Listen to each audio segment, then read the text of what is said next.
Hey guys, I'm just on my way to work. I'm on my lunch. I'm going to go into the office, and I was planning to vlog as much as I could today for the first day of BookTubeAthon, and I just checked my camera, which I have in my bag, and I forgot to put my memory card back in from the last time I was editing, so I don't have my memory card, which is great. I'll just have to use my phone as much as I can today. I am reading The Obelisk by N.K. Jemisin at the moment, which is the second book in the Broken Earth trilogy. Technically that is for book BookTubeAthon, not for BookTubeAthon. I haven't quite figured out my TBR for it yet, but you guys will see that during the week anyway while I decide on that one. So yeah, I'm going to try and finish that by, probably not by today, I'll probably finish that by tomorrow. And I'll try and see if I can fit it into one of the challenges.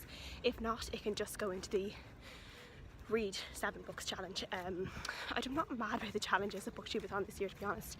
Some of them are kind of stupid, like read a book wearing the same hat, like no. I'll update you guys later when I'm on my way to, I'm actually going to a book talk signing today with Tommy Adeyemi, who wrote Children of Blood and Bone, and Danielle Clayton, who wrote The Bells. So I'm going to that later, which should be fun.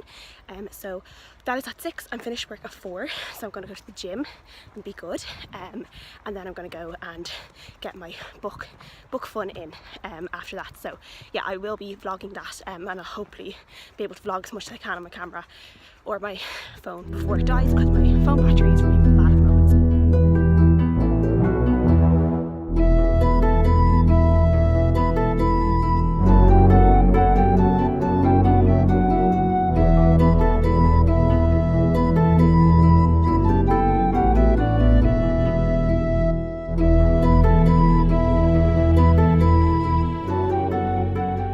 So my book is Children of Blood and Bone. Have you heard of it? I don't know if you heard of it. I haven't heard of it. What is that book about? I don't know that book. I have like 2 short pitches for it. So the first pitch I had for it is African the Last Airbender. Yeah, well that's really where it started. I saw a picture of the Orisha, which are, they're both mythological figures in West Africa, but they're also like actual, like in a religion, and that spread across the world. But when I saw the pictures of them for the first time, I had never seen black gods or goddesses, and I never seen black people depicted in a magical way. So as soon as I saw this dark man like engulfed in fire and this like beautiful black goddess in the ocean, I was like, what, African the Last Airbender? So that's really where the story came from. Or a librarian. And then I started rereading the books that I saw as a kid. And then when I got my master's in children's literature, because of course you have to have an advanced degree if you're going to go do these things. Your parents are like, well, you need to be an expert.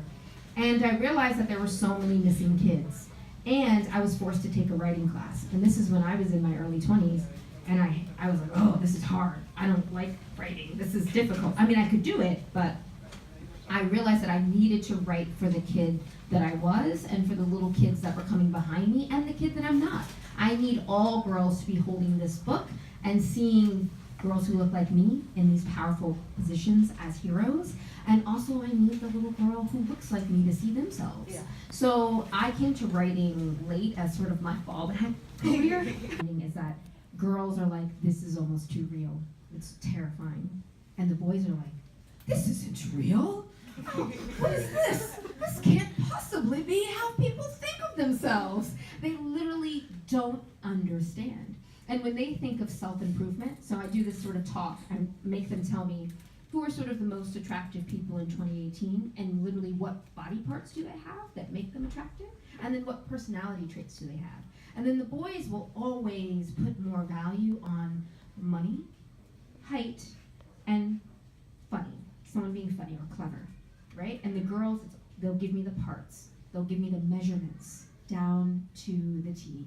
And just seeing the differences in the way that your body can literally dictate how you attach social value and currency to your body is fascinating to me. So that's been really sort of interesting to see. And teachers are like, yeah, the boys are really interested into it because it feels so far removed from their experience. And the girls are really like, this is so real. It's who I'm writing to save, and that's who I'm, so that always like always fills me with unicorn dust and like rainbow parts, and I'm like, oh, I'm so happy. I think the thing that surprised me most is, and this I guess isn't particular to the story, but it's just how like art can really help you through pain.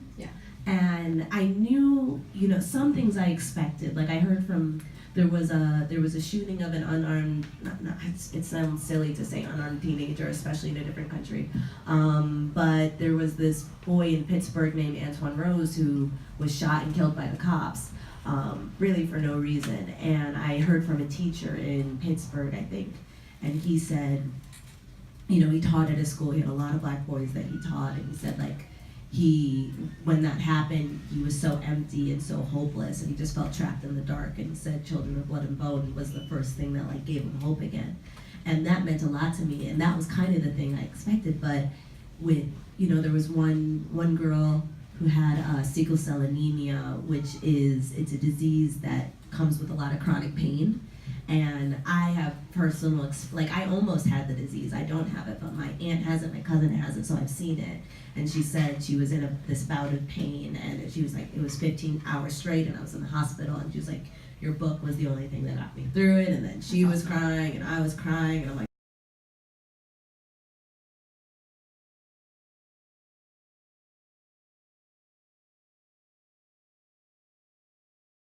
Hi guys, it is Tuesday afternoon. I'm just home from work. My plan had been to come home from work and clean up my room, because my room is really messy right now. It needs like a proper clean and hoover and all of that. But now that I'm home, I kind of feel like reading, so I think I'm gonna just relax for a little while. Like, I've just been at work all day, so why would I go straight into more jobs? So yeah, I'm going to relax for a while. Keep reading The Obelisk by N.K. Jemisin. I have literally only like a quarter of this left, so hopefully I might actually just try and fly through this now and finish it. After that, I was going to pick up, oh my god, I keep forgetting the name of the book that I want to pick up next, which is, it has green on the cover, so it goes for one of the challenges. I'll update you guys on that later when I remember the title. But I also did get some book mail today, so that is exciting. Got The Choice by Edith Eger, and this is, I think, a true story, Edith's true story, about how she was sent to Auschwitz in 1944 when she was 16. And I think it is just the story about the nightmare that she had to live in a concentration camp, and I have a feeling that it's going to be a really hard read, but I think it's going to be an amazing read. So I think I might pick up this week, because I'm very excited to read it. I think it's going to be really good, really hard hitting, but I have a feeling it's going to be really good. And they sent along some photos of her as well. You can see this was her, this must have been her maybe before, I think, maybe afterwards, I don't know, but she was stunning. I don't know if she is still alive or not. I should probably check that somewhere on the book, but yeah, I feel like this is just going to be an amazing story, so I'll update you guys on that later. But for now, I'm going to finish The Obelisk. I do have to read the book that I want to watch the film adaptation of as well, and for that I think I'm going to go for Peter Pan for that one, because it's been a while since I watched Peter Pan, the live action version, which is like one of my favourite movies of all time, and it's been a while since I've read Peter Pan too, so it's one of my favourites. So I think I might read that, and that's probably one I can get done in an evening as well, so we will see. Hello, it is this evening, Tuesday evening, not much further than when I talked to you before. But yeah, I finished The Obelisk Gate, and I really enjoyed it. I gave it a 4 out of 5 stars, and I think it was much faster paced than the 5th season, and I feel like I was more invested in the story and more invested in the characters because I knew them better. I really liked there was another POV from a character called Nassun, who we knew a little bit about in the first one, but we got her POV in this one, which I really enjoyed and I found really interesting. So yeah, I really enjoyed that one, and I'm very excited to read The Stone Sky, I think, which is the 3rd one. I think that's going to be really good. So yeah, I can't wait to see how it all ends up. Like, there's some stuff that happens in this that is confusing, and I try not to think about it too much, because otherwise it would just not make any sense. I mean, it doesn't make sense to me anyway, but I just accept it because it's part of the book, you know what I mean? So yeah, so right now I am just sitting in my bed, as you can see. I'm after eating a disgusting amount of spaghetti, like vegetarian spaghetti bolognese, and I have like a food baby now, and I am tired because I've just eaten. I'm like, I don't know, like a lion or something. I just need to sleep for like 8 hours after eating a big meal. But I'm saying no, I will not have a nap. I will not fall asleep. I mean, have a nap. It's like 8:45, so if I was to sleep now, I would probably sleep until 6 in the morning when I have to get up. So yeah, so I'm saying no to that. I'm trying to be strong, and I think I'm going to probably watch a little bit of BookTube for a while because I feel like it is just like a BookTube reading evening. So I'm going to watch a little bit of BookTube at the moment. Right now I'm on the reading vlog. I'm on Katrina's reading vlog from Tome Topple, and then my current book, which I forgot the name of earlier, is The Rules of Seeing by Joe Heap, which sounds really interesting, and as you can see there, the cover of that is green. But I have that on my Kindle from NetGalley, so obviously I do not have a physical copy of it.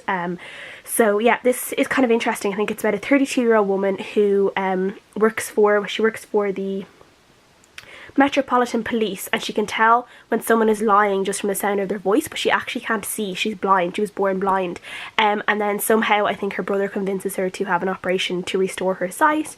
And then she kind of has to deal with a world that she doesn't really know, that, like, you know, seeing things just like is not something she knows how to live with. So her whole kind of life kind of is rearranged, and I think she meets someone who either helps her or changes their life a little bit, and it kind of goes from there. It just sounds really good, to be honest, and I think I've heard some really good things about this as well, kind of on and off. It is out, I think, on, it says here August 9th, so I'm kind of, well, I'm actually like reading it in time for a NetGalley review. I'm really behind my NetGalley reviews because I've been reading a lot of physical books the last couple of months, so I do need to kind of maybe in the rest of August kind of concentrate a little bit on my NetGalley and getting that a little bit under control, because yeah, it's kind of gotten a little bit out of control. I was doing really well for a while and then I just, yeah, so that is how it's gonna go tonight, I think. Hi guys, it is Wednesday afternoon. I'm just about to go into the office as usual, and I just wanted to do a quick update because I am about 40% through The Rules of Seeing by Joe Heap now. I read it for a couple of hours last night, and it was definitely one of those that I think it's one of those books that I just really needed to read for a while, and I'm already 40% through. I'll probably finish it today. I'm really enjoying it. It's really easy to read.